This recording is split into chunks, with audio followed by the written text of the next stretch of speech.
এই তোমরা বসো, তোমাদের জন্য জল নিয়ে আসছি। দিদি, এই দেশলাই বাক্সটা তোমার বুঝি? কই না তো। তুমি আসলে আগুন লাগানোর কাজ করো তো, তাই ভাবলাম এটা হয়তো তোমারই হবে। তা তুমি আজকে এখানে কেন দিদি? সব কথা তো সারাদিন কানে ফোন রেখে হয়েই যায়, এখন কিছু বাকি ছিল নাকি? আচ্ছা দিদি, ওসব ছাড়ো, বলো তো তোমার শরীর ভালো আছে? সব ঠিকঠাক?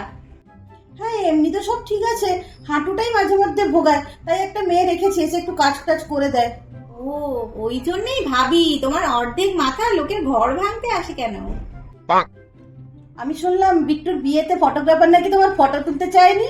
হ্যাঁ গো, তুমি না খারাপ ভাবে নিবে না, অ্যাকচুয়ালি ফটোগ্রাফারের কোনো দোষ নেই, তোমাকে তো আমাদের কারোর মতন মনে হয় না, তাই ফ্যামিলি মেম্বারও বুঝতে পারেনি, ভেবেছে কাজের লোক।